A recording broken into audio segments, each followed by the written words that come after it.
بسم اللہ الرحمن الرحیم۔ السلام علیکم ورحمۃ اللہ وبرکاتہ۔ عابد راضی چینل کی طرف سے آج میں اپنے دوستوں کو ایک ایسی حدیث سناتا ہوں کہ آپ سن کر حیران رہ جائیں گے۔ اس سے پہلے میں اپنے تمام دوستوں سے گزارش کروں گا کہ چینل کو سبسکرائب کر لیں، بیل آئیکن پہ کلک کر لیں تاکہ ڈیلی ویڈیو آپ دوستوں تک پہنچتی رہے۔ تو سٹارٹ کرتے ہیں۔ بسم اللہ الرحمن الرحیم۔ حضرت ثوبان رضی اللہ تعالیٰ عنہ سے روایت ہے کہ رسول اللہ صلی اللہ علیہ وسلم نے ارشاد فرمایا، میں اپنی امت میں سے یقینی طور پر ایسے لوگوں کو جانتا ہوں جو قیامت والے دن اس حال میں آئیں گے کہ ان کے ساتھ تمام پہاڑ کے برابر نیکیاں ہوں گی، تو اللہ عز و جل ان نیکیوں کو ہوا میں منتشر ہو جانے والا غبار بنا کر غارت کر دے گا۔ تو ثوبان رضی اللہ تعالیٰ عنہ نے عرض کی، اے اللہ کے رسول صلی اللہ علیہ وسلم، ہمیں ان لوگوں کی نشانیاں بتائیں، ہمارے لیے ان لوگوں کا حال بیان فرمائیں تاکہ ایسا نہ ہو کہ ہم انہیں جان نہ سکیں اور ان کے ساتھ ہو جائیں۔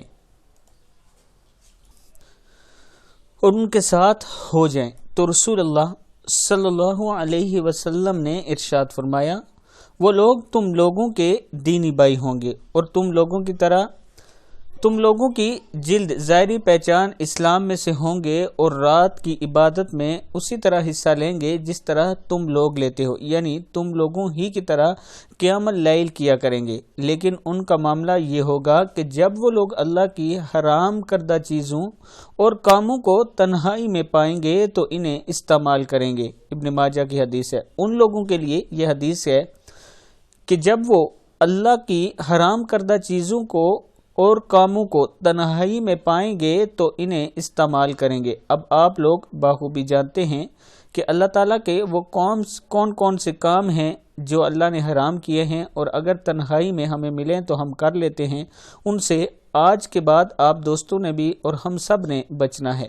اس حدیث کے پیش نظر اگر ہم دنیا میں جتنی بھی نیکیاں کریں گے، قیامت کے دن وہ ہمارے کام نہیں آئیں گی۔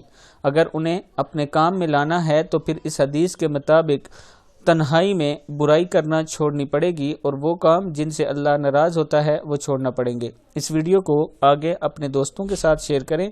السلام علیکم ورحمۃ اللہ وبرکاتہ۔